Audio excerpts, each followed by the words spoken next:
எழுதுறாங்க. ஏன் உங்கள ஒருத்தர் அப்படி வர முடியாதா? உங்களில் இருக்கிற ஆற்றல் எங்க போச்சு? உங்களிடத்தில் இருக்கிற திறமை என்ன ஆச்சு?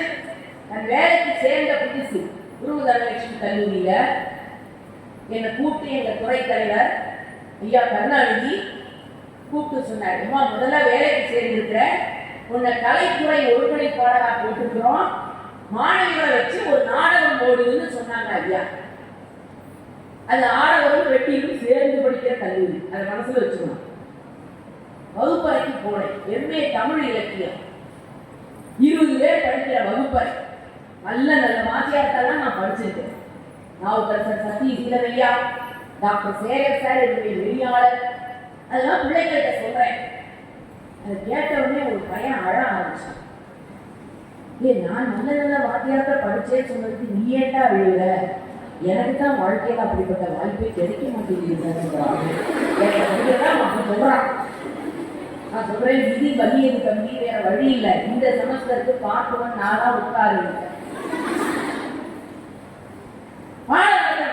தமிழ் இலக்கியம் விரும்பி படிக்கிறாங்களோ புடிச்சு தஞ்சமா அதுதான் 20 பேர் செருப்பெல்லாம் விட்டு ஓரமா போட்டுட்டு நல்ல வார்த்தையெல்லாம் படிச்சேன்னு நான் ஊர் வேற சீரக வேறையா நல்லா கண்ணெல்லாம் ஒழுக்கமா முடிக்கிட்டு சங்க தமிழ் மாலை 30 தப்பாமே இங்கி பரிசுரைப்பார் 2 ஆண்வரை தோல் செங்கண் திருமுகத்து செல்வ திருமாலால் எங்கும் திருவருள் பெற்று எங்கூர்வர் என்பாவாய் அப்படின்னு பாடி முடிச்சு வகுப்பறையை கண்ணை திறந்து பார்த்தேன்.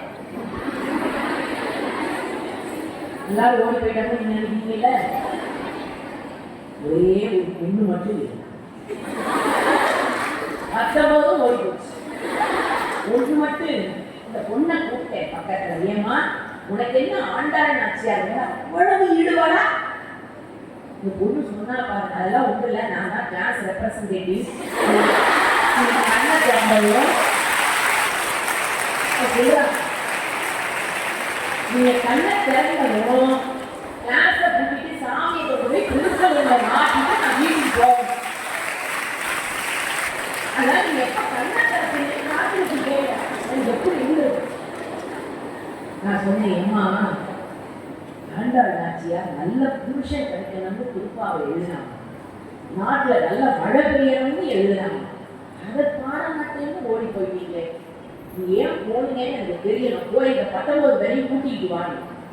அங்க இருக்க மரத்தடியில 2 இருந்துச்சு, எல்லாத்தையும் அள்ளி போட்டு கொண்டு வந்து உட்கார வச்சா. நான் அவங்களை பார்த்து கேட்டேன், ஏன்னா அப்படி எல்லாரும் சொல்லிக்காம பொழிக்காம ஓடி போயிட்டீங்க? ஒரு பொண்ணு துணிச்சலா எழுதி பேசினா, அநேகமா அவன் இன்ஜினியரா படிச்சிருப்பான்னு நினைக்கிறேன். எடுத்து பேசிச்சு அந்த பொண்ணு, மேடம் எங்கே நீ நடத்திய பாடத்தை மறுபடியும் நடத்தணும்னா மறுபடியும் ஒரே மகிழ்ச்சி. அடா கண்ணை முடிக்கிட்டு மறுபடியும் சங்க தமிழ் மாலை 30 தப்பாமே நிறுத்துங்க மேடம். ஏம்மா அதான் ஆண்டாள் நாச்சியாரே நான் எழுதுற 30 தப்பு ஒத்துக்கிட்டால. நாட்டிலே ஓப்பனா அவ ஸ்டேட்மெண்ட் அகச்சான்று இருக்கு. அப்புறம் எதுக்கு தப்பானது உங்க கத்தி சத்தம் போட்டு நீங்க நடத்தி அப்புறம் பாரதிதாசன் பல்கலைக்கழகத்தின் தேர்வு வேற வச்சு தப்பான சிலபஸ்ல நாம படிக்கணுமான்னா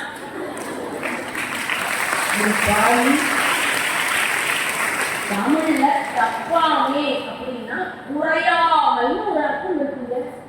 அது அந்த பிள்ளைக்கு தெரியல. 30 பாட்டுல ஒரு பாட்டு கூட விடாம யார் ஒருவர் 30 பாட்டையும் சொல்றாங்களோ அவங்களுக்கு பெருமாள் பரிசளிப்பான்னு எழுதி வச்சா இந்த குழந்தை தப்பு தப்பாவே பொருள் எடுக்கும். இப்ப இதுங்களை வச்சு நான் நாடகம் போறோம் நினைச்சு பாரு. இதுவே பெரிய நாடகமா நடந்துச்சு. நிறைய பையன் கிட்ட கேட்டேன், எப்பா என்ன நாடகம் போடலாம்? மேடம் நாங்க டைம் கொடுத்துருக்குறாங்க, நீங்க பெரிய புதுசா ஒரு நாடகம் எழுதி வசனம் எழுதி கொடுத்து மனப்பாடம் பண்ணி எங்களால் நடிக்க முடியாது, ஏற்கனவே எழுதின வசனம் இருக்கு போடலாமா? சரிப்பா என்ன வசனம்னு கேட்டேன். பாஞ்சாலி சபதம் அப்படின்னு. என் மரமண்டைக்கு அப்போது ஏறல. ஏன் இப்போ பாஞ்சாலி சபதத்தை தேர்ந்தெடுத்தாங்க? நான் அந்த தம்பியை கேட்டேன், ஏப்பா பாரதினா உங்களுக்கு ரொம்ப பிடிக்குமான்னு. ஒரு கவிதை சொன்னான் பாருங்க. பாரதி ஒரு முடி நரைப்பதற்குள்ளாக தன் வாழ்க்கையை முடித்துக் கொண்டார். ஏன் தெரியுமா? தன் முடியில் கூட ஒரு வெள்ளைக்காரன் ஊடுருவ கூடாது என்று நினைத்தான் அல்லவா பாரதி.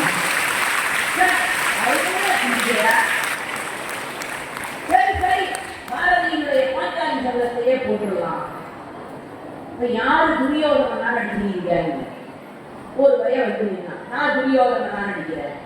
சார் துச்சாதனா யார் நடிக்கிறீங்க? ஒரு பையன் நான் நடிக்கிறேன். துச்சாதனா என் வேலையே அதுதான் தான். அப்பவே எனக்கு புரிஞ்சுக்கணும் போச்சு. ஒருத்தர் முட்டை கண்ணு, ஏய் தம்பி நீ தான் கிருஷ்ண பரமாத்மாவா இருக்கிறதுக்கு சரியான ஆளு. Okay madam. இப்ப பாஞ்சாலியா யார் நடிக்கிறது? எந்த பொண்ணாவது ஒத்துக்குமா இருக்கு?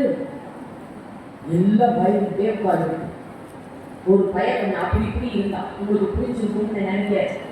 அந்த பையனை கூப்பிட்டு, தம்பி நீதான் பாஞ்சாலியா நடிக்க போற, உனக்கு 5 புடவை நாங்க கட்டுவோம். 5வது புடவை கலர் சிவப்பு, டேஞ்சர். அது வந்த பிறகு உச்சாரணனா நடிக்கிறவன் இழுக்கிற மாதிரி பாவனை தான் பண்ணுவோம், இழுக்க மாட்டான், நீ பயப்பட. அதுக்குள்ள நாங்க என்ன பண்ணுவோம், ஸ்திரீயை போட்டு மேலே சேர கொடுக்குற மாதிரி செட் பண்ணிடுவோம், நீ கவலைப்படாத. ஓகே மேடம் தாங்க. பசங்க எல்லாம் எழுதி கொடுத்து முதல் நாளைக்கு பிரமாதமா நடிக்கிறாங்க பசங்களை. ஒத்திகை நாளைக்கு நாடகம் அரங்கேற போகுது. ஒத்திகையெல்லாம் மூங்கி டீயெல்லாம் வாங்கி கொடுத்து வீட்டுக்கு பேசிக்கிட்டே போகும் பொழுது இந்த துச்சாதனா நடிக்கிற பைய, இந்த பாஞ்சாலியா நடிக்கிற பைய 2 பேரும் பேசிக்கிட்டே போனா ஏதோ பிரச்சனை முக்கி போய் இந்த பாஞ்சாலியா நடிக்கிறவன் துச்சாதனா நடிக்கிறவனை பார்த்து அறிவு இருக்குதான்னு கேட்டான். நம்ம நாட்டுல எது வேணா இருக்குதான்னு கேளுங்க, இல்லப்பா. சொத்து இருக்கா? இல்ல. சொந்த பந்தம்? இல்ல. சாப்பிட்டியா? இல்ல. ஆனா அறிவு இருக்குதான்னு எவனையும் கேட்கக்கூடாது. ஏன்னா அவனா அது நிறைய இருக்கிறதா நினைச்சிட்டு வாழ்ந்துட்டு இருக்காங்க. நீங்க அதுல போய் அறிவு இருக்குதான்னு கேட்கறவன் யாரையாவது அவன் கேட்டுட்டான் அறிவு இருக்குதான்னு. அதுக்கு அவன் சொல்லி இருக்கான், எனக்கு அறிவு இருக்குதா இல்லையாங்கிறத நாளைக்கு சாயங்காலம் 5:30 மணிக்கு காட்டுறேன்டா. இது எனக்கு தெரியாது. நான் இந்த 11th அவர் ப்ராப்ளம் இன்னும் பாருங்க, இது எனக்கு தெரியாது. மறுநாள் தேவாதி பெரிய அரங்கம், செக்ரட்டரி சார் உட்கார்ந்துருக்கிறாங்க, பிரின்சிபல் சார் உட்கார்ந்துருக்கிறாங்க. எனக்கு ப்ரொபேஷன் பீரியட் இன்னும் உறுதியாக வேலை நான் உசுர கையில பிடிச்சிட்டு அந்த மாதிரி ஒரு கதவு மூலே நின்றுட்டு நமக்கு பாரதியாதான் ஒரு நினப்பு குந்தலின் தோழ போட்டுருக்கு இப்படி இப்படிங்கிற சரியான காட்சியும் வந்ததில்லை. பாஞ்சாலி சிவப்பு சேலையும் வந்தது. உச்சாரணை என்ன பண்ணணும், இழுக்கிற மாதிரி பாவெல்லாம் பண்ணணும், இழுக்கக்கூடாது இல்லையா? அவங்க இழுக்கக்கூடாதுன்னு நினைச்சான். ஆனா முதல்ல அவன் கேட்ட கேள்வி அறிவு இருக்குதா? அது அப்படியே டிஜிட்டல் சவுண்ட் மாதிரி அறிவு இருக்குதான்னு கேட்டதும் இவன் இழுத்து விட்டுட்டான். Paunjali is standing on the platform like a man. சட்டவேரோட நின்றுட்டு நான் உடனே எழுதி கொடுத்துருக்கேன். நமக்கு என்ன ஆபத்து பார்த்தோம், அனாதரட்டா கண்ணா பறந்தானா யோகத்தை குறையாக பிடித்தவனே பேசணும். அது அண்டர்வேரோட. இப்ப அந்த பாஞ்சாலியா நடிக்கிறப்ப என்ன பேசுறான்? அது என்ன அர்த்தம்? என் மானம் போறது ஒரு பக்கம் இருக்கட்டும், உன் மானம் போகும் நீங்க மாதிரி இருக்கு. என்ன ஆகுது தெரியலையே. அந்த பயம் ஒரு வசனம் பேசினாலும் பாருங்க, கண்ணா பறந்தாமா உனக்கு எவ்வளவு கருணையப்பா, சேவை கொடுத்து என் மானத்தை காப்பாற்றுவதற்கு பதிலாக பெண்ணாக இருந்த என்னை நீ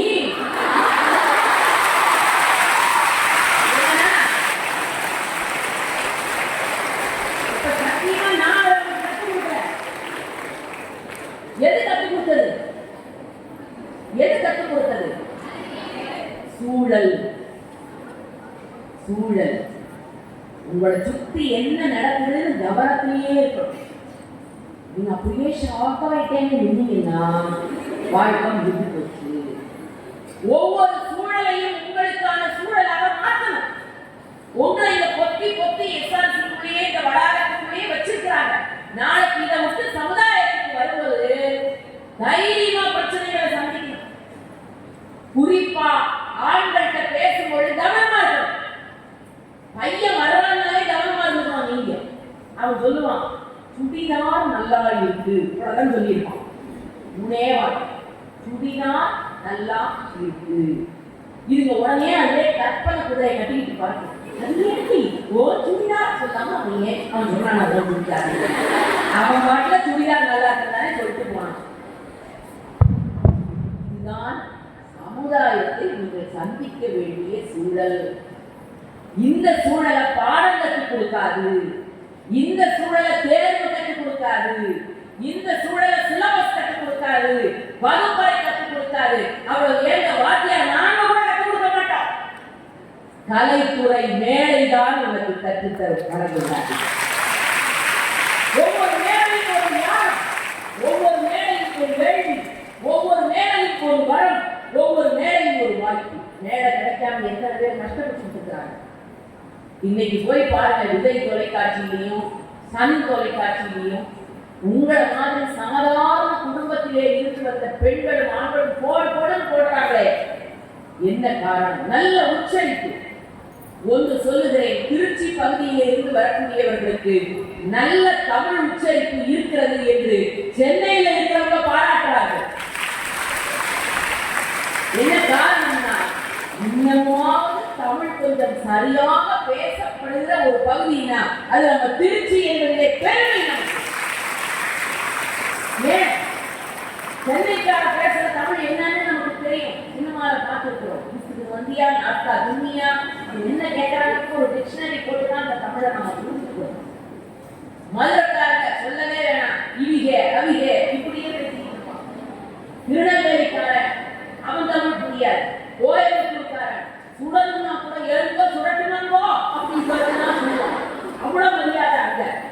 ஆனால் நல்ல இனிய தமிழில் அழகுழுக பேசுகிற ஆற்றல் இந்த காவிரி மண்ணுக்கு இருக்கிறது என்றால் அந்த படிக்கிற இருக்கிறது. நல்ல ஆற்றல் இருக்குது, நல்ல பேச்சு திறமை, நல்ல பாடல் சுற்ற திறமை, உங்களுடைய நடிப்பாற்றல் எல்லாவற்றுக்கும் இன்றைக்கு சூழலும் களமும் தயாராக இருக்கிறது. அதை பயன்படுத்திக் கொள்ள வேண்டிய பொறுப்பு உங்க கையில் இருக்கு.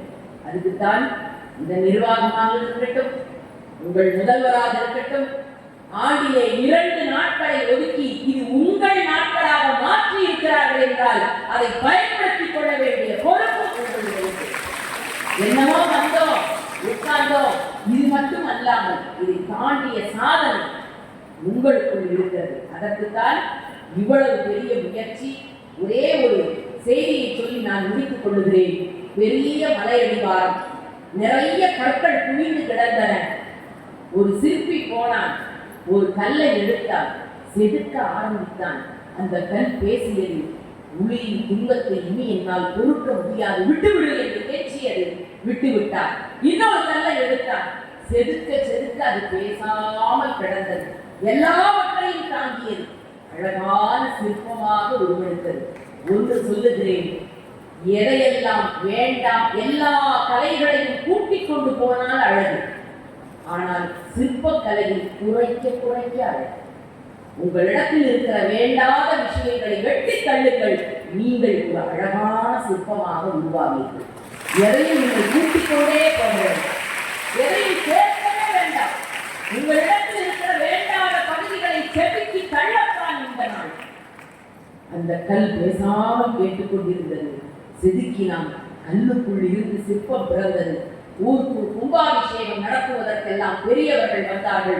முதல் கல்லை பார்த்தார்கள், இது படியாக கிடப்பதற்கு சரியான கல் என்று எடுத்துக்கொண்டார்கள். அடுத்த கல்லை பார்த்தார்கள், அழகான சிற்பம் என்று எடுத்துச் சென்று வைத்தார்கள்.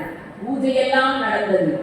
இதை படியாக போட்டார்கள், அதை தெய்வ சிலையாக வைத்தார்கள். இப்போ படியாக கிடந்த கல்லு அந்த தெய்வ சிலையை பார்த்து கேட்டதாம், நீயும் நானும் ஒரே மலையடிவாரத்தில் தானே கிடந்தோம், உன்னே விழுந்த அதே மழை தூளிதானே என் மீதும் விழுந்தது, உன்னை தெய்வம் என்று கூப்பிடுகிறார்கள், பால ஊத்துறான், சூழல் காட்டுறான், கண்ணத்துல போட்டுக்கிறான், என் மேல கால ஏழு என்னை மிதிக்கிறான், இது என்ன நியாயம் என்று கேட்டது படி.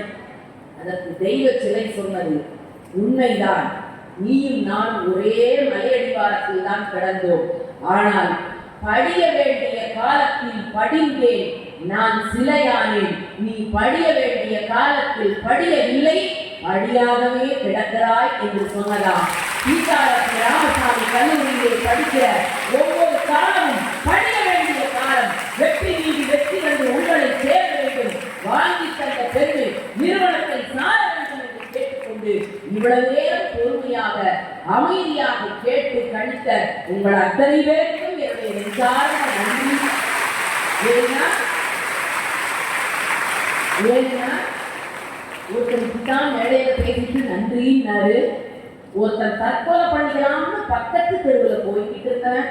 அவன் காதல இந்த சவுண்ட் ஸ்பீக்கர் வழியா இவர் பேச்செல்லாம் கேட்டுட்டு இவரை பார்த்தே ஆகணும்னு வேகமா வந்து யூட்டா நடிச்சு முன்னாள் வந்து உட்காந்துட்டான். இவர் நன்றி வணக்கம்னா பாருங்க, ஓடி போய் அவர் கையை பிடிச்சிட்டான். தற்கொலை பண்ணிக்கலாம்னு இருந்தீங்க, இந்த பேச்சை கேட்டது நான் மாத்திக்கிட்டேன். அவர் சொன்னார், கனடா என் பேச்சு தற்கொலை முயற்சியை தடுத்து நிறுத்தி விட்டதா? அவன் சொன்னான், இப்படியெல்லாம் பேசுற நீயே உசுரோட இருக்கு, ஒண்ணுமே தெரியாத நான் ஏன்னா சாவணும், அதான் மாட்டிக்கிட்டேன். அதனால உங்கள் வாய்ச்சொல் ஒவ்வொன்றும் வெற்றி சொல்லாக அமைய வேண்டும் என்று கேட்டுக்கொண்டு பல இடங்களில் ஒப்புக்கு பேசுகிறேன். இங்கு நான் சாப்பிட்ட உப்புக்காக பேசினேன் என்று சொல்லி நன்றியுடன் நன்றி.